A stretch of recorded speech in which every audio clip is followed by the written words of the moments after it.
seja muito bem-vindo e muito bem-vinda ao Amo Gente, Odeio Conta. Se você ama gente, odeia conta, assim como eu, esse podcast é pra você. Eu tô aqui hoje com o Erlan Dias, que é empreendedor e construiu uma carreira de muito sucesso como diretor de desenvolvimento, head de desenvolvimento da CPTM, a Companhia de Trens de São Paulo.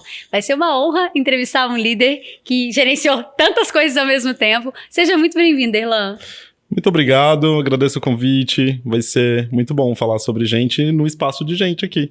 Sim, também estou super animada pra gente conversar. Primeira coisa que eu queria que você fizesse é contar um pouco da tua história. A gente vai chegar na parte da liderança da minha empresa pública, que é uma coisa que me interessa muito, e nessa transição de carreira que tá rolando agora, mas eu queria muito começar pela sua história. Quem é você, Erlan? Olha, o Erlan é um explorador, né? O Erlan, ele é um cara que começa aos 14 anos, fazendo Senai, uma formação em mecânica, já um pouco no pé da ferrovia, mas que depois que se forma numa escola técnica ferroviária, resolve ir para uma outra carreira, que foi a área de logística. E aí, entro numa carreira de logística, fui ser professor no Senai, depois de professor fui fazer administração, fiquei 10 anos no Senai, trabalhei 6 anos liderando, né, uma iniciativa de tecnologia para metais, uma coisa muito específica, né, no Senai São Paulo, e depois eu resolvi entrar no autoconhecimento, e aí quem bebe dessa fonte do autoconhecimento nunca mais é o mesmo. Sim. Então eu brinco que eu me renovei nesse processo. Em 2016 eu participava de uma ONG de jovens líderes, é um braço da ONU, e essa ONG a gente desenvolve várias competências do líder para que a gente possa fazer um impacto social, um impacto positivo na sociedade. E em 2016 eu tive a oportunidade de participar de uma Academia Nacional de Liderança, e eu falei assim para mim mesmo lá, eu acho que eu tenho um pouco de perfil e jeito para isso. Então eu comecei a fazer todo um investimento nessa área de liderança. Em 2018, investigando mais profundamente aquilo que eu sou bom, aquilo que são os meus pontos fortes, eu descobri que eu precisava mergulhar mais no mundo da atenção plena, do mindfulness, da inteligência emocional, e eu fui para a Índia. Então fiquei 23 dias na Índia, lá descobri várias coisas interessantes sobre autoconhecimento, quebrei alguns mitos, achei que na Índia todo mundo ia fazer yoga, e chegando lá ninguém fazia yoga. E aí, chegando lá, descobri que muitas coisas que aqui a gente, no Ocidente, ouve sobre o Oriente, não é bem assim. Então, encontrei uma Índia totalmente caótica, cheia de barulho, as pessoas não buscando totalmente esse autodesenvolvimento, mas que tem espaços sagrados, e que quando você entra nesses espaços sagrados, é onde, de fato, a transformação acontece. Então eu fiquei 7 dias numa cidade yogi, que eles chamam a cidade sagrada, que é Rishikesh, né? Então onde os Beatles tiveram iluminação, onde muitos foram atrás nessa busca, e ali ao pé do Ganges eu olhei assim e imaginei que eu realmente tinha que fazer uma transição. E quando foi em 19, eu fui trabalhar com gente, em recursos humanos mesmo, literalmente, e eu aceitei esse convite para a CPTM, e fiquei como head de seleção, treinamento e desenvolvimento humano, durante 4 anos e 10 meses, praticamente. E aí foi uma trajetória linda, ao meu ponto de vista, em termos de transformação pessoal e também de impacto na organização, porque eu pude trazer um olhar mais humano, um trabalho mais voltado em valores, trabalhar toda a liderança para uma nova cultura, algo que foi extremamente difícil de fazer numa empresa pública, que a gente já conhece as características, né, onde as pessoas, os líderes, eles são mais funcionais, tem uma hierarquia muito forte, né? Tem uma estrutura de poder também muito constituída, e que quebrar essa estrutura de poder é muito difícil, mas não é impossível. Sim. E eu consegui implantar, junto com a minha equipe, toda uma transformação, junto com um programa de desenvolvimento de liderança, que a gente foi buscar mesmo nesse autoconhecimento nos próprios líderes a potência que eles poderiam ser para desenvolver um trabalho diferente, que o ambiente podia ser mais humanizado. Então a gente aumentou 10 pontos percentuais o nosso clima organizacional, a gente não chegou a participar de rankings externos, mas a gente fazia benchmarking com esses rankings externos, né, como o Great Place to Work e outras organizações, e a gente estava ali, entre as 5 no nosso segmento de logística e transporte, entre as 5 melhores organizações em termos de clima. Uau! Então a gente conseguiu todos esses efeitos trabalhando muito o líder. A gente desenvolveu um programa que o líder, ele começava na jornada com autoconhecimento, conhecimento de si, A gente usou a estratégia toda do Rancharan, então você que trabalha com liderança, sabe os pipelines, né? Então, Sim. o primeiro ponto do líder, que eu acho que você fala muito, né, que a liderança começa com essa autoliderança, Sim. que é o líder de si do Rancharan, então a gente começou justamente com isso, com esse enfoque. Essa é minha bandeirinha, assim, que eu tô acenando lá, né? Vamos aí, gente, se não se liderar primeiro, não tem como liderar ninguém, hein? Exatamente. E é você descobrir seus pontos fortes, aquilo que você é bom realmente, aquilo que você não é tão bom. E isso com ciência, né? A partir de ciência, que a gente tem hoje ferramenta científica para fazer esse processo de descoberta. É óbvio que eu, quando fiz a minha jornada de autoconhecimento, eu não busquei somente essas ferramentas. Então, por exemplo, eu fui para terapias mais alternativas. Então, um dos pensadores que eu gosto muito é o Ken Wilber, da abordagem integral, né? O criador da psicologia transpessoal. E uma das coisas que eu fiz nessa jornada, por exemplo, foi a ayahuasca. Como é que é estabelecer todas essas coisas, conseguir todos esses marcos numa empresa pública? Porque numa empresa privada você tem recurso, né? Desculpa que te cortei, mas numa empresa pede, chega. Numa empresa pública é diferente. Muito diferente, porque a gente precisa realmente influenciar. Então, na maioria das vezes, a gente não tem orçamento. Na maioria não, sempre não tem orçamento. Quando você tem o orçamento, tem um processo de aquisição muito complicado, que às vezes você não consegue escolher o fornecedor, que é a licitação pública, às vezes é o menor preço, a gente sabe que o menor preço nem sempre é qualidade. Então, tem toda uma dificuldade de especificação para a gente poder fazer essa compra, essa aquisição, para trazer um parceiro para nos ajudar. Com isso, a gente foi muito buscar internamente. Então, a gente desenvolveu um time interno que pudesse fazer esse programa. Junto com esse time interno, a gente desenhou o programa internamente e a gente buscou de forma pontual alguns parceiros externos. E com isso a gente conseguiu fazer. Mas principalmente a influência interna é muito forte. Você precisa vender muito a ideia. Sim. As pessoas elas não são tão ligadas a resultado. Por exemplo, o concursado mesmo, que tem estabilidade e que tá lá, que sabe o que vai acontecer com ele, que não importa, vai passar um líder por ele e ele vai ficar lá, isso faz com que ele fique muito resistente à mudança. Às vezes até com uma crença de que, daqui a 4 anos muda de novo, então por que eu vou embarcar nessa mudança, né? Por que eu preciso fazer isso? Mas a gente conseguindo trabalhar propósito, trabalhar a questão da cultura, trabalhar muito o sentimento de pertencimento dentro da organização, fizeram com que os líderes embarcassem nisso. Né? Claro que a gente precisa de uma liderança acima que compre, né, a ideia, então todo o board de diretores estavam interessados no trabalho, patrocinando o trabalho, e isso acho que não muda de uma empresa privada para pública. Sim, né? Numa empresa pública, você conseguiu mexer as coisas para que acontecesse internamente. E como é que é para conseguir mexer as coisas num lugar onde a pessoa sabe que ela pode ficar se ela quiser, né? Eu tenho muitos familiares em empresas públicas e é assim, a pessoa pode ficar ali o tempo que ela quiser, de fato. Não tem uma avaliação tão rígida quanto uma empresa privada, no sentido de, nossa, se não acontecer, né, o resultado, eu posso ser desligado, ou pode acontecer alguma coisa, eu posso não conseguir avançar na minha carreira. Como vender essa ideia para uma pessoa que geralmente, inclusive, busca esse caminho porque quer se manter de uma determinada forma? Primeira coisa é entender dos valores da organização. Então, a gente fez um assessment de valores na organização e muita gente começa trabalho de desenvolvimento humano e esquece de que hoje o trabalho de desenvolvimento humano ele é baseado em dados. Você precisa ter desses dados para munir a sua estratégia. Então, a gente fez assessment de desenvolvimento humano, encontrou o padrão dos valores dessas pessoas, porque um funcionário público, quando ele vai para a organização, ele tem um interesse genuíno de contribuir com a coisa pública. Sim. Ele procura, por um lado, estabilidade, porque senão não estaria ali, mas de outro lado ele também quer ver o trabalho dele chegando na ponta, que é a entrega de valor para a sociedade. Isso é a maioria, né? A minoria é a que realmente não quer nada com nada, que infelizmente a gente sabe que uma notícia negativa é 5 vezes com mais intensidade do que uma positiva, e essa crença em volta do serviço público também é dessa forma, né? De que não funciona, que não presta. Porém, no serviço público é onde você tem os maiores pensadores, onde você tem tecnicamente as pessoas mais qualificadas para estarem lá. Né? E porque a seleção é muito difícil. Sim. Então, a gente está falando de um processo, muitas vezes, que tem 40, 50 mil pessoas para entrar em 10, 15 pessoas numa oportunidade. Então, não é por conhecimento técnico. Quando você faz um mapeamento de valores, você tem dados, e a partir desses dados, você consegue fazer um trabalho de convencimento. E o convencimento não é nada melhor do que através do próprio propósito. Então, a gente criou um propósito coletivo. Então, a gente fez rodadas de conversas, diálogos expansivos, colocamos o presidente para conversar com as pessoas, e as pessoas foram trazendo esse sentimento de pertencimento e foi co-criando essas soluções. Então, a gente ficou mais ou menos uns 3 meses conversando, abrindo espaço, eles trazendo esses diálogos, e a gente não dizia o que já ia vir por aí. Sim. E depois que a gente veio com o desenho da solução.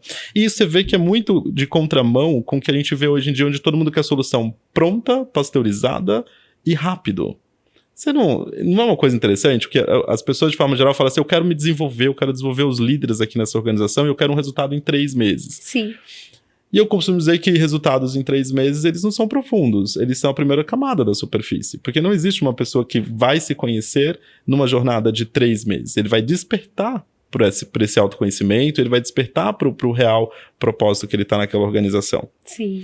Então, dessa forma a gente conseguiu fazer a influência, como, né, Dale Carnegie já traz pra gente, então a gente consegue trabalhar todo esse campo de influência nessa forma. É desgastante, né? O meu perfil de liderança para esse processo teve que ser um perfil transformador, então eu tive que ganhar, né, várias competências do líder transformador, carismático ao mesmo tempo.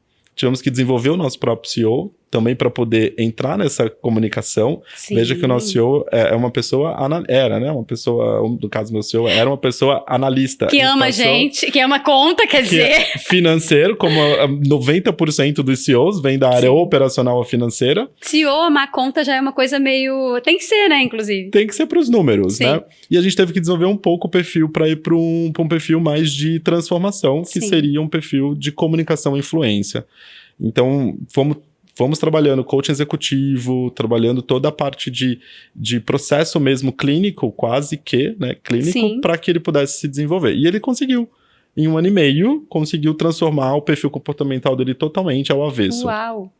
Num longo processo. Então, eu sou prova de que é possível você fazer a transformação, mas você precisa desse espaço de confiança e precisa das ferramentas certas. Sim. O que a gente encontra hoje no mercado é muitas pessoas falando que é possível fazer, mas que às vezes não sabe usar das melhores ferramentas e falam que faz algo novo e faz exatamente as mesmas coisas. Então, para você ter uma ideia, eu trouxe para a organização a empresa Humanizada. Não sei se você já ouviu falar na Humanizadas. Já na empresa Humanizadas. Então, na empresa Humanizadas, eles fazem um mapeamento de dados da organização para capturar a proposta de valor maior da organização, o médio nível de humanização da organização. A gente trouxe isso para dentro de uma organização pública de forma inédita. A gente era a 2ª ou 3ª empresa pública que estava participando do ranking das melhores para o Brasil. E para a gente foi muito feliz o primeiro ranking, né? Que para a gente, primeira vez, a gente ficou BB, né, que é um rating mediano com as grandes empresas. Então, para nossa surpresa, a gente não é a melhor humanizada, mas também não era a pior em termos de humanização. E a gente só conseguiu trazer esses avanços na gestão e na liderança para a gente discutir liderança consciente, liderança humanizada, a partir dessa abertura inicial que a gente fez com esse programa de autoconhecimento e de desenvolvimento de liderança.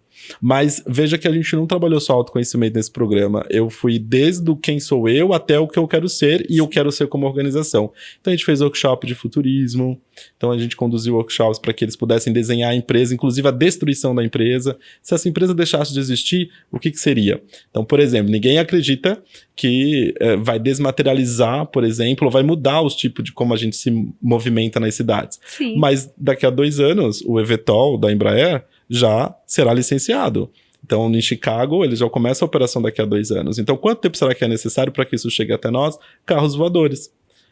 Então, é uma coisa que a gente não imagina que pode se destruir, até nos segmentos mais tradicionais, podem ter essa destruição, que a gente chama de destruição criativa, né? Sim. Destruir o negócio para surgir alguma outra coisa. Uau. E acho que foi um pouco assim que a gente foi desenvolvendo esses líderes para um novo patamar de consciência. Erlan, qual o maior desafio nessa transformação toda que vocês fizeram? Claro que tem os desafios normais, mas qual foi o seu maior desafio pessoal? Uma coisa que você fala assim, nossa, isso aqui eu tive que superar para conseguir entregar esse resultado. Olha, a primeira coisa é sabotagem, né?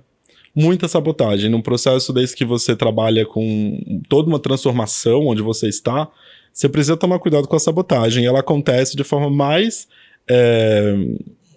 vamos dizer assim, mais descarada possível e às vezes o mais silenciosa possível. Eu brinco quando é descarado, quando alguém chega pra você e fala alguma coisa que já chega pra ti e te coloca numa situação às vezes complicada, às vezes é melhor esse confronto do que aquele que balança a cabeça, tá tudo bem aqui no workshop, eu vou fazer, e quando ele dá as costas, ele é um delator. Né? Então ele não consegue, ele não faz aquela transformação. Esse acho que foi o principal desafio a ser superado, né? Lidar com essa política e como que essas estruturas de poder acontecem. A gente percebeu que isso estava acontecendo em algum momento desse projeto, então a gente usou da influência de outros para contaminar, aquela ideia de que um bom exemplo de uma outra pessoa, de um outro líder, consegue contaminar outros. Então, a gente mapeou quem eram essas lideranças mais tóxicas e delatoras, e a gente colocou do lado alguém que era muito oposto. Então, alguém que era muito positivo. Um passando raiva com o outro o dia inteiro. Exatamente. O atrito traz, né? O atrito faz fogo, a né? Fricção, faz exatamente. Essa fricção fazia com que a coisa saísse e acabou acontecendo. Não é simples, todo mundo fica muito cansado, porque a transformação por muito tempo gera um desgaste emocional. Eu mesmo, por exemplo, no finalzinho já dessa minha trajetória, já estava com um esgotamento. Não chegou a ser um burnout, né? Porque eu também não fui diagnosticado com burnout, mas foi um esgotamento profissional que é parecido. Se eu tivesse continuado no contexto, provavelmente eu teria ido para uma síndrome de burnout. Quais foram os sinais que você teve de que você estava esgotado? Eu acho muito legal falar sobre isso, porque muita gente passa por isso e não sabe nem identificar, nem pedir ajuda, nem... Quais foram os primeiros sinais assim, você falou, algo de errado não está certo? Olha, eu sempre tive muito essa paixão por aquilo que eu estava fazendo, aquele brilho no olho, essa intensidade na hora de falar e se empolgar, e eu tinha perdido isso. E por mais que o desafio, para mim, ele é muito complexo, eu dificilmente perco esse brilho e essa questão. E já no finalzinho eu já estava cansado e perdendo um pouquinho. Fazendo coisas extremamente transformadoras para a organização, mas para mim era como se eu tivesse entrado num túnel de tanto faz. Sim. E esse sentimento de tanto faz é uma inquietude, assim, porque você acorda, muitas vezes, não desejando estar. Então, não tinha mais aquele pique acordar para estar aquelas 12 horas, 13 horas no flow, trabalhando. Sim. Já não era mais a mesma coisa, porque era como se eu estivesse fazendo, sem saber porque eu estava fazendo. Então, acho que esse é o primeiro sintoma. Isso nunca tinha acontecido, né? Ao longo de todo esse período, não tinha acontecido. Quando foi mais ou menos ali, meados de outubro, começou setembro, final de setembro, outubro, começou a ter esses sinais, por conta de um processo também de transformação de design organizacional que eu estava fazendo, que aí era mexendo com caixinhas, tirando o poder, né, o locus de controle de algumas lideranças. Estava muito desgastante, eu não estava conseguindo ecoar mais essa transformação como eu gostaria. E eu, querendo ou não, ali começou a tracionar muito, gerou muita fricção, e me puxando, e eu comecei a me apagar, e eu comecei a resolver ficar quieto. Sim. Então, quando você pega alguém que é transformador, um líder que é movido por transformação, e ele resolve querer ficar quieto, isso é algum sinal de algo que não tá certo. Sim. Foi isso, os primeiros sinais. Depois eu tive doença que eu nunca tive. Sim. Então, eu tive, por exemplo, uma crise de rinite bacteriana, onde eu fiquei sem respirar praticamente 10 dias, com todo congestionado, e tudo relacionado ao estresse que estava tendo naquele momento ali. Sim. Então eu digo assim, se você não está encontrando sentido, se você tem algum estresse, se você entrou num foco, você não sabe mais por que você está ali, já são sinais que o esgotamento está próximo ou já é parte do seu dia a dia. Uau, que interessante a gente falar sobre isso, né? Porque quando a gente faz um excelente trabalho, muitas vezes chega um momento em que a pessoa fala, mas não, né? Por que você está esgotado agora que já está acabando? Então, assim, é legal falar sobre isso, falar sobre o que pode desencadear, inclusive, né? Quanto de atrito a gente aguenta, de verdade, assim, quais são os nossos limites internos? E me conta uma coisa, um líder transformador precisa ser criativo. O que você faz para ser criativo? Uau! Eu não tenho muito uma fórmula, assim, para dizer eu faço determinada coisa para ser criativo, mas uma das coisas que eu gosto de fazer é iniciar projetos. Então, me conhecendo, então, me deu um problema, desenha um escopo para solucionar esse problema. Isso me coloca num flow de criatividade. Mas eu gosto de olhar lugares diferentes daquilo que eu já estou acostumado a ver. Então, eu vou em lugares muito diferentes. Eu não participo só de atividades de recursos humanos. Eu vou, por exemplo, em feira de mecânica. Eu olho para a tecnologia. Então, por exemplo, no meu mestrado, em gestão das organizações contemporâneas, que eu estou fazendo na Dom Cabral, eu estou estudando sobre inteligência artificial na inovação. Então, algo totalmente diferente do humano, mas é porque eu sei que a inteligência artificial ela vai impactar todo o processo de desenvolvimento das organizações. Então, essa curiosidade de lugares novos Sim. faz com que eu desperte em mim alguma criatividade. Mas eu gosto muito de praticar mudança de contexto, então esses contrastes que a gente provoca, eu acho que gera realmente uma fricção. Vai parecer meio piegas, mas eu gosto de pensar muito quando eu estou dirigindo. Então, se eu pego um carro, vou para a estrada, fico 1 hora, 2 horas para chegar num destino, eu consigo ter insights ali. Caminhando na praia é algo que me conecta bastante, porque tem esse processo. Nietzsche fazia, né, esse processo de caminhadas longas para desenvolver. Caminhada é um negócio que... Eu já tive outra profissional aqui que falou exatamente sobre isso. E caminhada parece que, não sei, desanuvia, né? Ela desanuvia, ela tira esse estresse, porque o corpo, ele gera um pouco... ele descarregando essa carga que fica no corpo, Sim. você vai limpando a mente para ela poder ir trazendo para ti algumas coisas. Eu pratico meditação, né? A meditação eu pratico, tenho visualizações na meditação, eu faço respiração holotrópica para acessar outros estados de consciência, porque nessa linha que eu acabo seguindo, né, da psicologia transpessoal, a gente integra tudo que é possível das técnicas, né, que existem. Então, pela meditação a gente consegue estar desalterado de consciência e com isso acessar um campo que eu costumo dizer que há uma inteligência acima de todos nós. Então, acima do que a gente está aqui vivendo, nesse campo material, há uma inteligência como se fosse um grande vácuo ali, que a gente precisa acessar de alguma forma. E para isso você precisa reduzir a sua frequência. Então, eu, por exemplo, fui fazer formação em Theta Healing, só para ter conversas mais expansivas e significativas e para fazer um processo que a gente chama de deepening, que é uma escavação, né? Então eu vou fazer esse digging e escavando até encontrar algo raiz dentro daquele profissional. Então, por exemplo, eu uso muito essa técnica para conversar. Quando eu estava na formação de coaching ontológico, tinha uma outra visão que usava da mesma forma através de perguntas. Então você vê que as ciências, ou não ciências, as ciências, então elas têm essa pseudociências, né? Elas têm essas formas de se acharem convergentes de alguma forma, porque tudo isso esse conhecimento inteiro faz parte de algum outro lugar. Então, quando a gente zera a nossa mente um pouco, a gente consegue acessar esse campo. Esse campo eu acho que é o que faz a gente ter esses grandes insights. O livro do Steven Kotler, Roubando Fogo, por exemplo, ele, estudando o Vale do Silício, ele traz muito a questão de que todos os grandes pensadores, desses grandes inovadores, o Steve Jobs, todo mundo que estava ali no Vale do Silício, a maioria deles utilizam algumas técnicas de acesso a esse campo, né, através de estados alterados de consciência. Então, a minha criatividade ela surge de várias formas. Não dá para dizer para ti, faz isso assim, depois o passo 2, o passo 3, o passo 4, aí você vai ser criativo. Porque eu já acho que não daria para ser dessa forma. Se você se cobra para ser criativo você já não vai ser. Sim. Sensacional. Mas há uma disciplina, eu acho, na criatividade, nesse sentido, de que você precisa se manter ativo nas práticas, de alguma forma, nesses ambientes, beber de fontes diversas. Então, eu sempre tive nesse campo de beber de várias fontes diversas para poder... Comecei sendo mecânico, né? Quem seria mecânico, depois vai parar desenvolvendo pessoas, né? Então... Sim, isso, mexer com peças e agora com pessoas, né? São os P's. Exatamente. Sim. E, Erlan, se você tivesse que eleger uma habilidade sua, né? Que você fala assim, sem essa habilidade eu não teria chegado até aqui, qual seria? Olha, mais recente essa questão de criar soluções, né? Então, eu sou apaixonado por desafio. Então, quando eu tenho um desafio, eu me encanto, entre em mim um flow de que eu consigo... desenhar soluções para isso. Então, eu diria que o melhor momento hoje é desenhador de soluções, assim, a melhor característica. Adorei essa nomenclatura, vamos usar, desenhador de soluções, muito bom. Eu não quer dizer que ela seja 100% assertiva de primeiro, porque tem essa questão de aprender, errar, prototipar, né? Uhum. Mas a gente, quando se coloca a serviço é maravilhoso. E o que você sente que vão ser tendências para a liderança, tanto no serviço público quanto privado, nos próximos anos? Me fala 3, vai.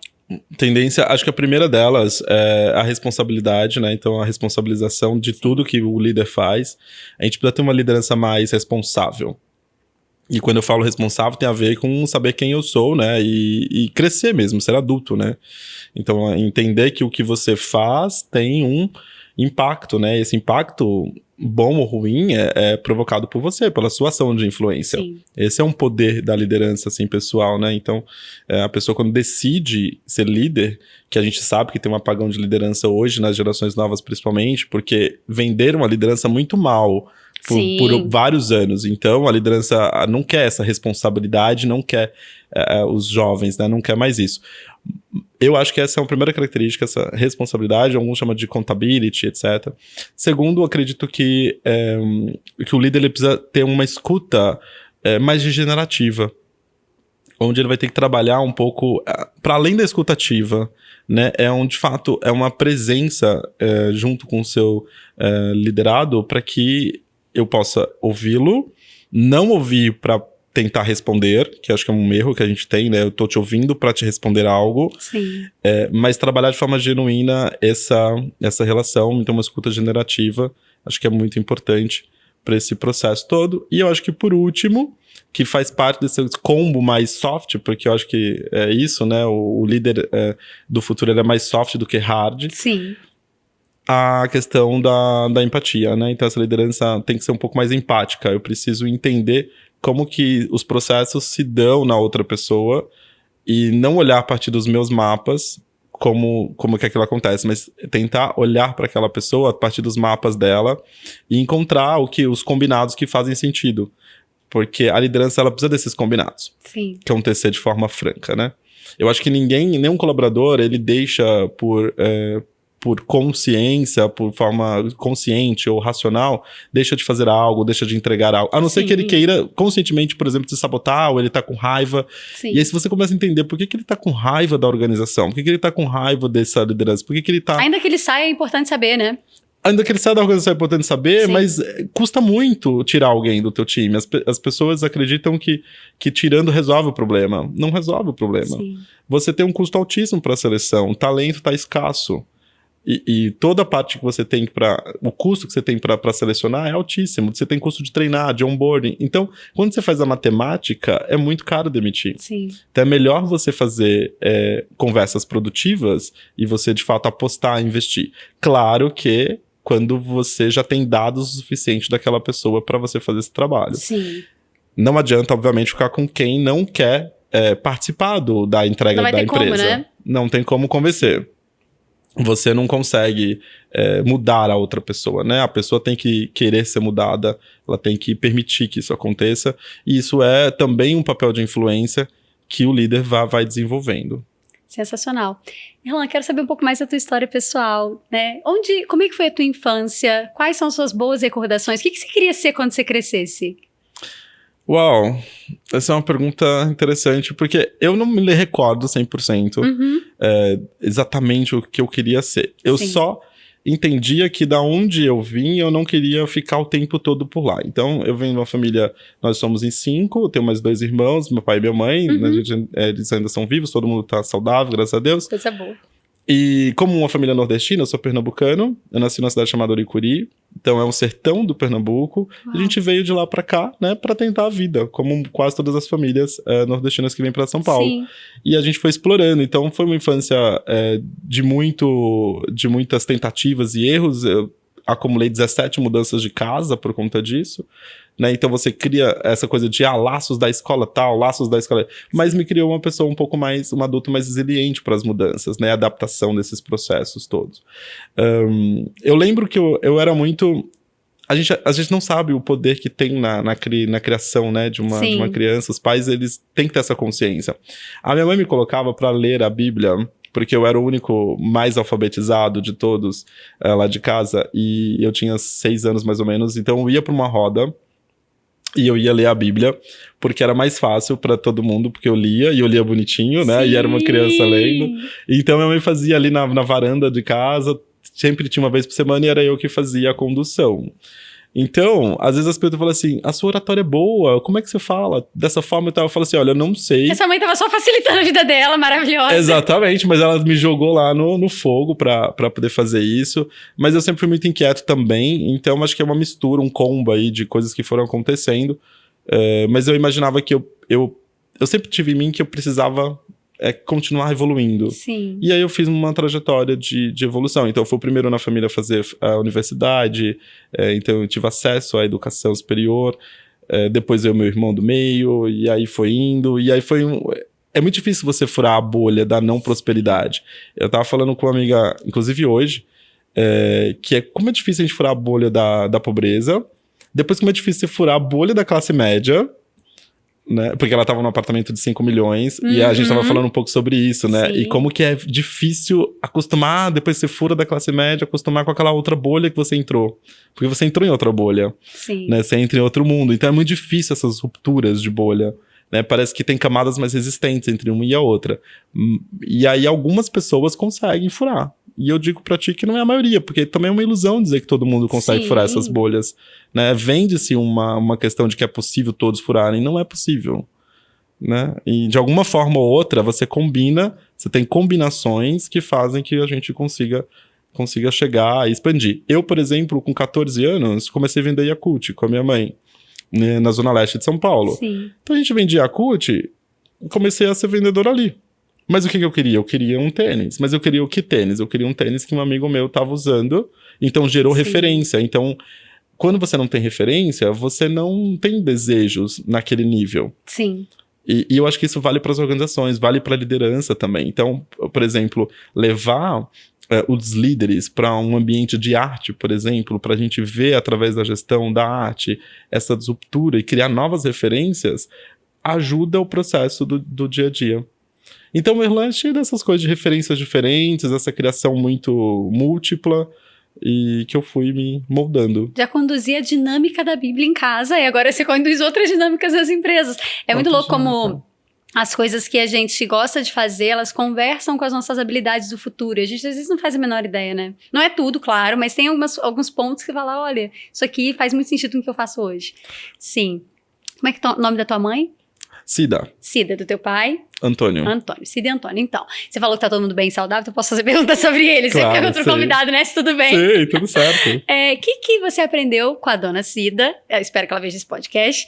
E que você leva pra vida. Uma característica dela que fala assim, quando eu vi a minha mãe fazendo isso, e hoje eu me vejo em algum lugar, eu sinto isso. E o que você aprendeu com o seu Antônio também, que tem essa característica? Olha, o meu pai, vou começar pelo meu pai. Tá. O meu pai, ele foi sequestrado 3 vezes, né? Perdeu tudo 5 vezes. Então, eu acho Sequestrado de real? Sequestrado. Ele ficou uma semana já sequestrado. Ele foi caminhoneiro, Sim. né? E uma vez, ele na Bahia, ele foi sequestrado por uma semana e ficou dentro de pneu, o pessoal girando roleta, aquelas coisas horríveis que a gente vê de filme. Aconteceu. Depois sequestrado na porta de casa, roubaram mais uma vez o caminhão, ele e meu irmão ficam um dia sem notícias e depois quando volta, aquelas coisas assim, vira o caminhão num abismo, porque um mecânico não apertou a roda do caminhão. Aí você vê a questão da responsabilidade, né? Se você está onde você está, você precisa ser responsável pelas suas ações. Não importa o que você faz. Então, se você tem essa consciência, você consegue manifestar, né, muita prosperidade na sua vida. O mecânico não apertou a roda. Com isso, ele andando, caiu a roda e um caminhão com carga, enfim, foi para um abismo. Graças a Deus, ficou bem. Sim. Então, eu aprendi resiliência. Essa capacidade de estar sempre ressurgindo, né? Sim. Ressurgindo, resiliência para não importa o que acontecer, bora fazer o jogo virar a nosso favor. Então, meu pai é essa grande pessoa, essa grande referência. E a minha mãe tem uma referência que, assim, ela é muito social. Então, minha mãe, ela... Olha onde vem a referência. Hoje, uma das coisas que eu faço, por exemplo, no Centro das Indústrias, como diretor, é fazer esse convívio, essa egrégora de industriais para a gente discutir a questão do desenvolvimento industrial na nossa região aqui de Osasco. Sim. E a minha mãe fazia isso com as amigas do famoso chá para vender, né? Avon para vender Sua mãe fazia sessão estratégica presencial. Presencial, que hoje é tão disruptivo. Minha mãe Nascida fazia... já tava em 2050. Vendia lá, e ela fazia o bolinho, chamava as amigas pro chá. Espertona, né? Vem comer um bolinho aqui em casa, comprar um batonzinho. E ela vendia muito.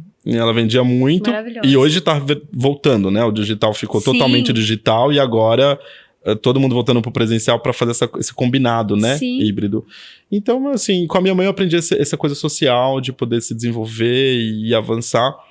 Então, eu acho que dos dois, uma foi influência social e o outro foi resiliência para continuar se desenvolvendo. Obrigada por ter compartilhado com a gente. Obrigada, que legal.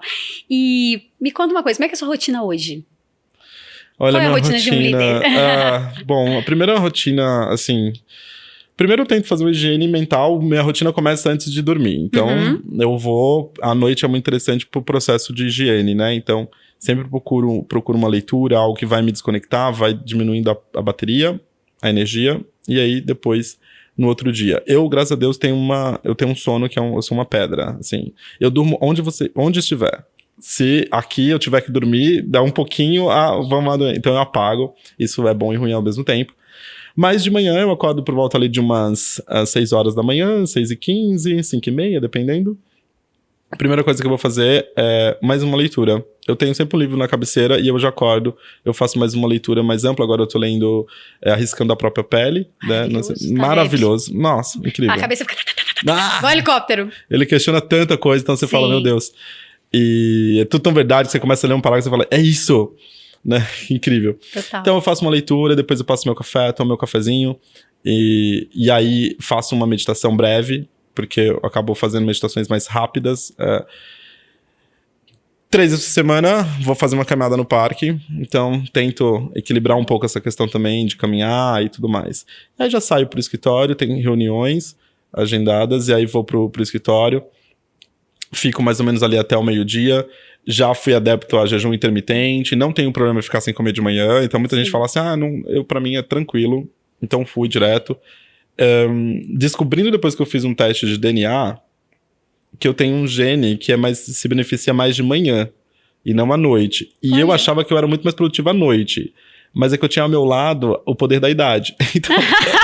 Chama juventude, você é mais produtivo. Juventude, exatamente. Sai hoje, toma uns vinhos e volta pra casa pra você ver o que é produtividade. Exatamente. É um mês sem produzir.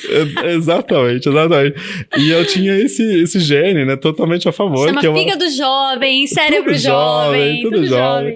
E eu achava que eu era muito mais produtivo à noite, porque aquela jornada, né, de manhã, eu saía 4h30 da manhã, de Guarulhos, na época, ia pra lá pra estudar, estudava o dia inteiro, saía da Lapa, ia pra faculdade na Penha, casa, eu chegava meia-noite em casa. Isso foram anos da minha vida. Emendando isso, depois fui pra FGV, emendei a mesma rotina, tudo uma sequência dessas rotinas loucas, né, assim, de ficar realmente o dia inteiro fora. E eu quando fiz um teste de DNA, eu descobri que eu sou mais produtivo de manhã, porque sai lá um gene seu que é mais produtivo, e eu não sabia por que minha criatividade era melhor de manhã. Ou porque minha criatividade, minha decisão, minha energia para as coisas mais importantes, né? E aí eu descobri fazer um DNA. Por isso que eu falo, dado é muito importante, né? O pessoal já tirou essa questão de que o dado é o novo petróleo, mas eu ainda continuo achando que hoje a decisão tem que ser data-driven, né? Então toda empresa tem que ser data-driven. Não tem como você pensar e tomar decisão sem dados, né? De alguma forma. E então, dessa forma, eu descobri que de manhã eu posso centralizar coisas mais importantes. Então, de manhã eu centralizo coisas mais importantes, à tarde eu vou para alguma follow-up de caderninho, assim, porque eu também tenho aquela coisa do to-do, né? Fazer uma listinha, entregar no final do dia. E sempre eu tô à noite como eu gosto de gente, eu sempre tô à noite com alguém, sempre fazendo um contato, jantando, falando com alguém, pelo menos 3 vezes na semana. Eu ia falar sobre isso agora, networking, né? Eu adoro conversar com pessoas e acaba virando uma amizade, porque vira algo genuíno mesmo. Eu não sei te dizer qual dos meus networkings hoje não é amigo de verdade, assim, pessoas que eu posso contar, que podem contar comigo, enfim. É comum isso, porque a relação vai ficando cada vez mais genuína, isso é maravilhoso. E quando você vê, vocês não trocam só informações de trabalho, vocês vão ali, né, comemorando o sucesso um do outro, enfim. E a gente acaba, a gente acredita em campo, atraindo pessoas muito similares à sua vibração. Então, quando você tá vibrando uma vibração, não tô nem dizendo, maravilhosa, porque a gente é cheio de problema também, mas uma vibração minimamente preocupada em resolver os problemas que você tem, você consegue atrair pessoas na mesma vibração. Networking, como é que você trabalha isso hoje? Acho que é uma coisa legal pra te falar pra quem tá em casa também, né? Como você faz networking? Como é que você se conecta com as pessoas? Olha, eu não tenho uma forma, assim, padronizada de me conectar, mas eu descobri que eu fluo bem nesse caminho que é me colocar à disposição. Sim. Então, quando eu encontro uma pessoa, eu coloco à disposição e a serviço dela, porque eu acho que a gente tem sempre uma troca. Então, se aquela pessoa me procurou, se eu te der uma coisa em troca, e também eu acredito muito em termos de espiritualidade, eu estudo a Cabala, então a gente acredita que se você dá, você pode receber, né? Você tem que estar pronto para receber e você fica pronto dando. Sim. Então, eu entrego muito para as minhas conexões. E esses dias eu tava até meditativo sobre isso. Falei, meu Deus, como você tá numa nova transição, você começa a ressignificar tudo. Sim. E pensar muito sobre tudo, né? Uma das coisas que eu não tinha noção era o valor do meu network. Sim. Então, eu achava que o meu network, em certa forma, não tinha um valor. E aí eu comecei a descobrir que ele tem um super valor. Isso também é muito interessante. Quando é natural pra gente, é difícil ver valor. As pessoas falam, mas você é amigo do fulano, aí você fala, pra mim, fulano come um bolo lá em casa. Exatamente. Sim. Porque não tem esse interesse ali. Então, quando você se coloca a servir, você não tem esse interesse. Eu vou ficar amigo de fulano porque ele vai me trazer isso. Eu acho que esse mecanismo, ele é um pensamento de curto prazo, inclusive. Um pensamento de longo prazo é um pensamento realmente de dar e receber, de troca, né? Pra se tornar uma relação tem que ter troca. Exatamente. Pra ficar uma conexão mais genuína. Sim. Então, a primeira atitude é isso, né? Se eu estou diante de você e a gente está no momento de estarmos no mesmo lugar, e se você vem até mim, ou se eu fui até você, é porque algo aconteceu nesse campo mais magnético, e enfim, nesse campo que é um pouco maior do que nós. Sim. E aí a gente vai se falar. E a gente conversou um pouco, eu me coloco a serviço. Se a pessoa quiser alguma coisa, ela vai manifestar. Se ela não quiser alguma coisa, normalmente o que eu faço no outro dia após o encontro é mandar uma mensagem, olha, foi legal a nossa conversa ontem, obrigado. A pessoa já acha isso extremamente diferente, porque você agradece o tempo dela diante de você, então veja que não é já um tempo onde eu passei entregando cartão, 10 segundos, fui num evento network... Eu brinco que é o network, ou eu sou o Tondo, como se fosse a primeira vez, ou eu sou a Júlia, ou eu sou a Júlia, uma panfleteira, né, Deus me livre. Você não tá criando network, você... Eu prefiro sair e conversar com uma pessoa do que ficar tentando conversar com 10 ao mesmo tempo e não conseguir dar atenção pra ninguém, fica confuso. Sim, muito. Então, eu acho que essa intencionalidade é muito importante quando você sai para um evento, alguma atividade que você sabe que vai gerar network. E network se gera em todos os lugares também. Sim. Muitas pessoas acham que network é só em ambiente profissional, mas não é. Então, onde você tá indo no parque, que você tá encontrando uma pessoa, onde você tá indo jogar naquele esporte que você faz. Inclusive, muito melhores, tá? Muito. Porque é meio sem máscara. Se eu te contar que meus primeiros convidados nesse podcast foram meus vizinhos, a gente combinou na piscina, domingo. Falei, gente, vamos começar um podcast. Meus amigos, que legal. Eu falei, quem quer ir? Vamos. E foi maravilhoso. Sim. Foi maravilhoso, porque eram pessoas, claro, que tinham muito a acrescentar, profissionais realmente muito qualificados no que fazem. Mas assim, não foi num lugar onde eu fui num evento e falei, oi, tudo bem, quer ir no meu podcast? Sim. Então, eu acho que o network mesmo, de forma genuína, é isso. Ele é nessa relação de troca, né, que você tem com ele. Você tem que ter intencionalidade. E o resto deixa o campo trabalhar para você.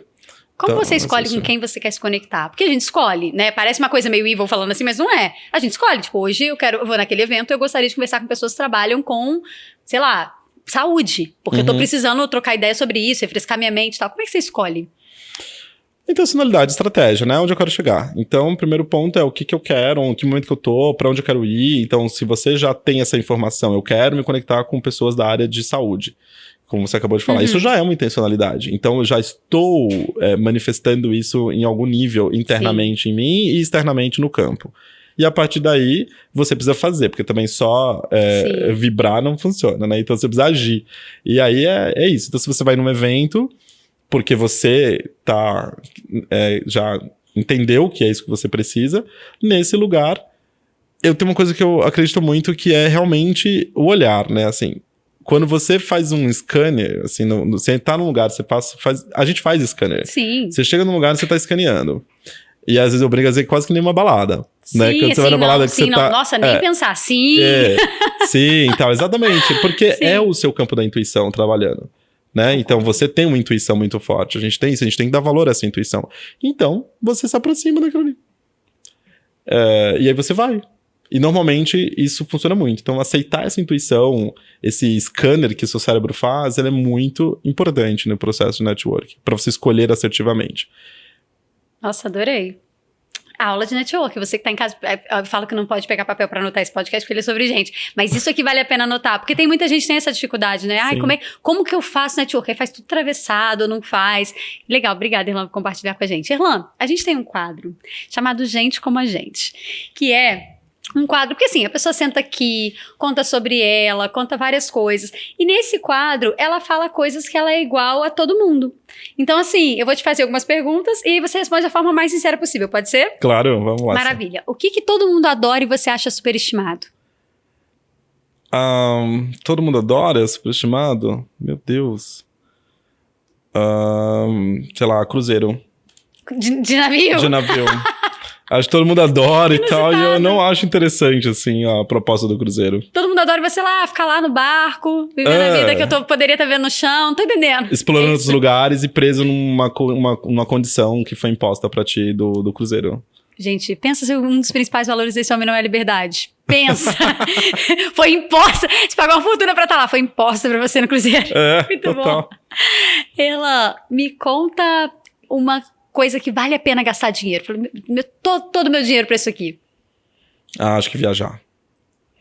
Não de cruzeiro. Não de cruzeiro. Principalmente caminhando. Sim.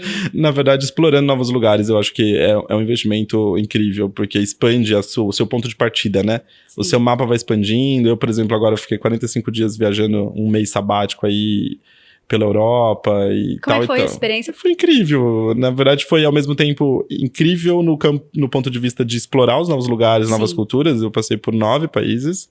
Quais? Hungria, Grécia, Malta, Portugal, Alemanha, França e Suíça. Eu adorei que teve uns não óbvios aí no meio, né? Teve a parte Hungria. Você não acabou de falar? Vontade pra Hungria hoje, eu adorei. Budapeste. No fim é porque eu não tava na minha lista, mas eu encontrei um amigo em Portugal. Sim. A gente almoçou e ele falou assim, nossa, Budapeste é incrível. Aí eu falei, sério? Ele falou, aí eu ia pra Malta, eu falei, então vou fazer uma pontezinha em Budapeste. Legal. Foi realmente lindo, o Danúbio é incrível, a história da cidade é incrível. Então, eu acho que essa questão da viagem abre o teu campo, te estimula a você ativar coisas que não tá acostumado. Eu fiz isso sozinho, mochila nas costas, uma mala, 45 dias com uma mala de mão. Sim. Então eu falei, eu vou viajar com mala de mão. Ninguém acreditava, porque eu tenho 45 dias, já penso na mala grande, despachar. Eu falei, não, eu tenho que ser prático. Então até nisso eu me desafiei no processo. Alguém que você tomaria um café ou jantaria, vivo ou morto? Você vivo, a pessoa viva ou morta? Olha, eu vivo Ken Wilber, com certeza. Ele ainda já tá um senhorzinho, mas assim, conhecer alguém que teve a capacidade de criar toda uma teoria sobre, né, a psicologia transpessoal, sobre a teoria integral, mais de 50 livros, é o pai da consciência hoje, que a gente estuda, e acho que o Ken Wilber seria um presentaço. Até porque ele é constantemente em transformação. Então o Ken Wilber, que você vê vídeos de 20 anos atrás, é uma pessoa totalmente diferente. Ele é um camaleão, ele tá o tempo todo evoluindo, agora ele tá indo por um caminho de não gênero, né, não desmaterialização total, então ele já tá se preparando para a partida dele do plano, então é totalmente incrível, assim, então... Imagina conversar com alguém e falar, o que você tá fazendo? Eu tô trabalhando em tal lugar, e você? Tô me preparando para desmaterializar daqui a um tempo. É isso. Oi? Vou precisar de outro café, pode botar um whisky aí junto. Porque imagina, teu hobby, me desmaterializar. Basicamente é isso. E ele deixou o legado, né, e eu acho que desmaterialização é bem isso, a gente conseguir de fato, deixar o nosso legado.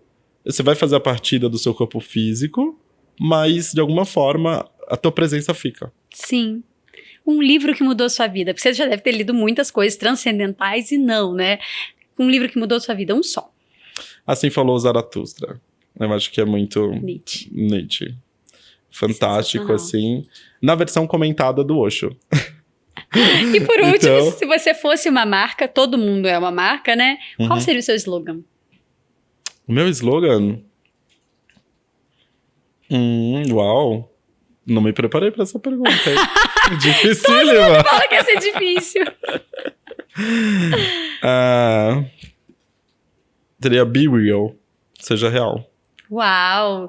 E assim, com Seja Real, a gente encerra mais um episódio. Muito obrigada, Erlan. Eu me diverti muito e aprendi muito também. Espero que você tenha se divertido e também tenha ficado feliz em passar conhecimento pra gente. Eu que agradeço muito o convite e faço convite para que todos, né, venham seguir aqui o nosso podcast da Julian, que acho que amo gente e odeio contas. Eu acho que justamente a gente estava fazendo um trocadilho aqui no começo, né? Que eu perguntei de onde vinham contas, se ele vinha realmente de conta dessa pasteurização do cliente, mas você me disse que não, que veio realmente da matemática, mas venham seguir a Julian, que é sensacional. Ai, coisa boa. E se você também gostou, seja real, curte, compartilha, comenta, manda para alguém que você acha que precisa abrir mais, expandir mais seus horizontes, abrir mais a cabeça para o autoconhecimento e também para a autoliderança. Um beijo e até o próximo.